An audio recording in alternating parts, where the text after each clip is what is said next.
Republican Congressman Andy Biggs of Arizona is a member of the House Oversight and Judiciary Committees, co-chair of the House Border Security Caucus. Sir, good to have you with us today.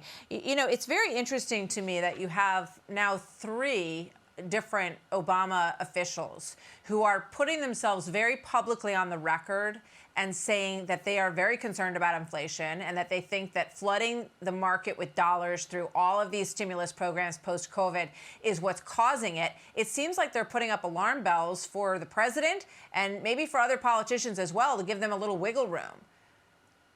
Yeah, Martha, you're exactly right.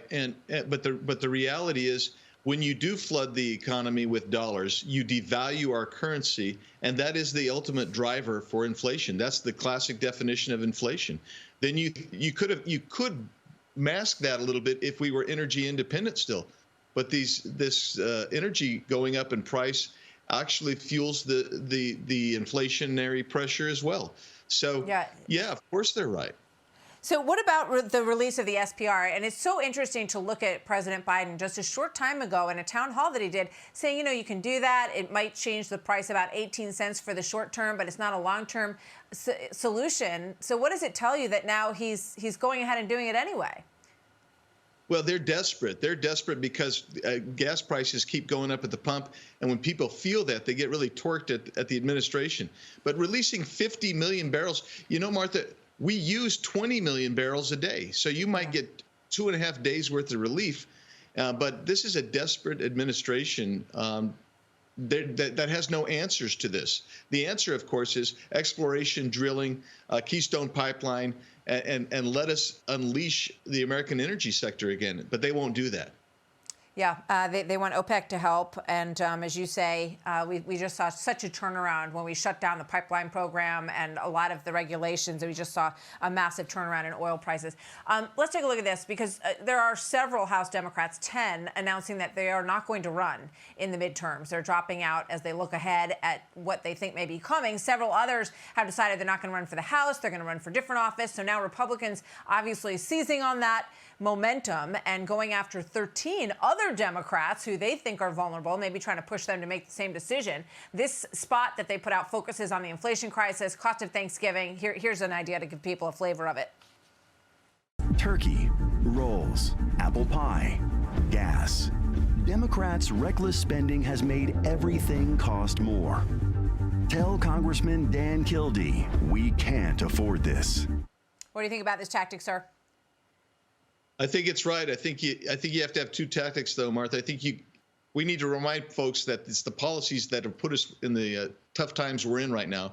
But we also better have some good ideas and keep the faith with the American people. We can't go in there just writing that how bad the administration is. We have to have positive, forward-thinking approaches on how to solve and resolve these problems. And if we do that, I think we'll have a very successful campaign in 2022. We'll see. I want to turn your attention to this. The fact-checking organization PolitiFact is giving White House Press Secretary Jen Psaki a false rating on this claim that she made last week about President Biden's massive spending bill. And I would point out this is the first time that they have ever fact-checked negatively Jen Psaki. So let's watch this. Because no economist out there is projecting that this will have a negative impact on inflation. And actually, what it will help do is will help increase economic productivity. It will help economic growth in this country. That and the Build Back Better agenda will help reduce inflation, will help cut costs for the American people over the long term.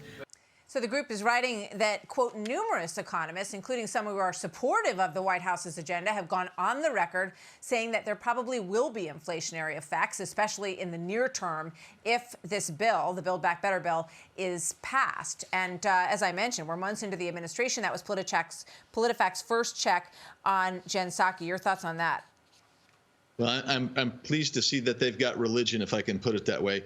I mean, the reality is, Jen Psaki is not telling the truth. This will have dramatic inflationary pressure, and most economists I talk to, I admit I talk to economists in my my echo chamber, but this is going to have a long-term infrastructure or structural impact on our inflation. And I would predict that we're going to be most of 2022 if these bills get passed in their current state. Yeah, inflation is very hard to get past once it becomes ingrained in the economy.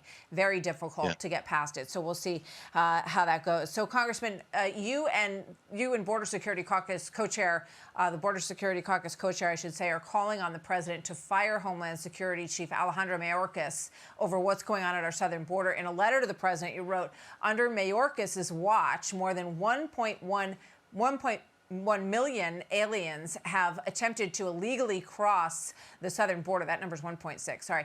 Vast quantities of illegal drugs have entered our country because CBP agents were distracted addressing large groups of illegal aliens surging across the border. These drugs are responsible for countless American deaths. Meantime, another caravan of several thousand migrants is heading our way to the southern border right now. It's prompted Texas Governor Greg Abbott to send 10,000 state troopers and National Guard units. We've seen how he has put up his own wall on the southern border. Arizona Attorney General Mark BRNOVICH torching the Biden administration yesterday here on this program. Watch. Make no mistake about it, as a result of the failure of the Biden administration's policies, we are seeing a record amount of people illegally cross our southern border.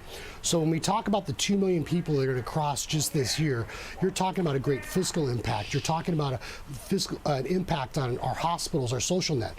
But more importantly, the cartels have used this opportunity to dramatically increase the amount of drugs coming into the United States. So do you think that your letter calling for the firing of Secretary Mayorkas will have any impact at all at the White House? Well, no, but it sets the foundation for what we need to do. And we need to keep putting pressure on this administration and Secretary Mayorkas. At some point, I hope that the Biden administration will say, well, you know, we're taking it on the chin publicly so badly. They don't really care about the border policy. They don't care about the crime. They don't care about the drugs. They don't care about the open border at all. But what I do think they care about is the public perspective. And so Secretary Mayorkas is the one implementing these policies that are total failures and imperiling this country. So I'm hoping that at least that, coupled with our letter and additional pressure, will cause the Biden administration to maybe reconsider its policies and certainly determination of Mr. Mayorkas, Secretary Mayorkas. Congressman Biggs, thank you. Good to have you here today. Hi, everyone. I'm Brian Kilmeade. I want you to do me a favor. I want you to click to subscribe to the Fox News YouTube page. This is the only way that I know for sure that you're not going to miss any great commentary, any great news bites, any great interviews coming your way on Fox. You can get it all here on YouTube. So subscribe right now.